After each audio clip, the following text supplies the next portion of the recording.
Welcome to another episode of Let's Roll Out, guys. Today we are going to be talking about depreciation.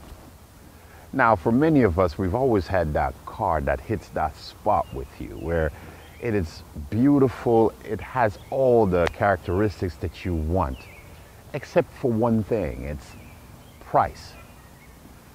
Sometimes the car of your dreams may be so far out of reach, you have no choice but to wait. So it has a double-sided effect. If you're buying it brand new, you dread the idea of what it will do to the value of your car. But if you're a person like me, my dream car is an F12 Ferrari. Of course, I can't afford that. And maybe one day depreciation will take effect. As of right now, it does nothing. But today's car is the 2011 Panamera Turbo. It has gone through some depreciation, but let's see what kind of quality do we get after 7 years. Thanks for joining me once again, guys, and let's go have some fun, as always.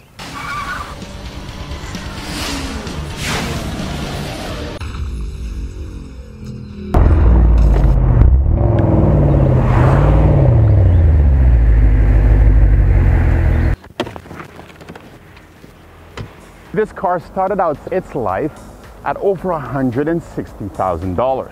After only 7 years, it's worth $53,000. So you who may have a car like this as your dream car, it becomes so much more accessible as the price drops. You see, right under this hood lies Porsche's 4.8-liter twin turbocharged V8 motor. It pumps out a healthy 500 horsepower and 506 torque. Now today for me, I wanted to take a listen to this car. This car has already accomplished 116,000 kilometers, and when you listen to a car, you can tell how well it's working, and it is pristine. The engine is so smooth and nothing sounds out of place. It is a sedan, and if you're considering this car, most likely carrying four is important to you. So we'll take a chance to look in the back seats. What's the space like? Now, this seat has already been set for my driving position, and like I said before, this is a four-seater.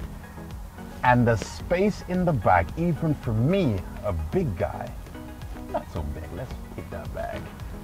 I am still so comfortable in the back. There's so much space that my whole hand can fit in front of my knees. Clearance below the seats, and absolutely so perfect. There is a fold-down armrest with storage in the center. Now, there are cup holders, but again, you can see that they're not very deep, and if you have a large size cup, I can see them falling out. But space is ample. There's vents in the back, and there's a huge tunnel to separate the two passengers, but yet no complaints at all from me. Now, the second place in this car that gets the most abuse is the driver's seat. And I didn't get in because I wanted to take a chance to look at the material quality and these things like that. After so long, what is it like? And I can tell you the build quality and the difference in what you pay, you can see it. The seats are still in absolutely pristine conditions. There's no rips or frayed anywhere. The leather is 95% of its quality is still there, and everything works the way it's supposed to. And the leg extensions and all of it, everything is in absolute perfect condition. Now I want to get in and we'll talk some about the options and stuff that's in this car, and we'll take it for a drive. If you know Porsche, they've always been known for one thing: buttons. The first thing that greets you when you step into the cabin here at the front is just a plethora of buttons. Now, you may feel overwhelmed at first, but they are so easily laid out that within minutes you can get used to them. Now, that is nice. Just in front of that, you have your navigation and infotainment screen. This vehicle has the early days of touchscreen where you're able to move. Again, it moves slowly at first, and then it moves faster depending on what you want to do. And It's not perfect, but yet it still does the job. It gives you a nice 3D layout of your navigation system, and for panning through your different options is just through the scroll. Again, there's buttons, quick access buttons right beneath them. And for a person who don't like complexity, this is extremely simple and easy to use. The instrument cluster, again, you have those 5 gauges, which Porsche is again known for, where you have your temperature, your speedo, and that lovely tachometer in the middle.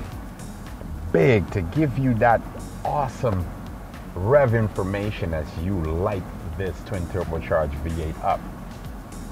In the center there is that Pdk, and to date Porsche is still known to have the best Pdk on the market, which is the dual clutch. For those who may not know, it is called the Pdk, and it is supposed to be really quick, and of course we'll take it for a drive as well and see how nice it is. It is Let's Roll Out after all. We gotta have some fun. That's a guarantee. The steering wheel now, it has a good enough size. Me personally, I would like it to be just a little bit thicker, but it's just minute things to complain about. I may not like it, while the next person may just find it perfect. Again, small little things. It does have the paddle shifters on them, and of course you can choose between your different modes when you're driving. The lovely thing about this is that if you like to drive with one hand, you're able to upshift and downshift using only one of the paddle shifters. You can go up or down, and that's quite nice, either on the right or the left.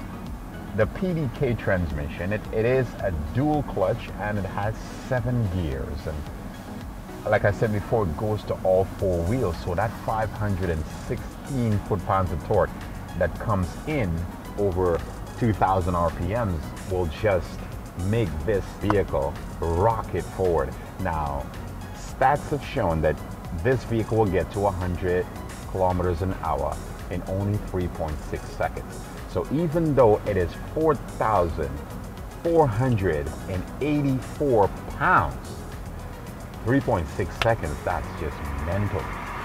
The way this baby is purring right now, I don't think it'll have lost any of that power, but we will find out. We will take it out, and we're gonna see if we can get that acceleration from 0 to 100 Ks. But now the seats in this car is absolutely so comfortable, and Porsche seats has a really beautiful streamlined way that it works all the way to the top. Now my one gripe is that it doesn't have any head adjustments, and for anything you would like to have, it actually adjusts you all the way from the back straight up. Now I'd like to have just a little bit more of adjustment towards my head, that I can have that support there. I seem like I'm reaching far back. Now again, small little things, but we have here a 500 horsepower monster that is equipped with 20-inch tires outside, that 255 in the front and 295 in the back, with a rear bias all-wheel drive system that is supposed to be one of the best. Can we go see? I say let's do just that.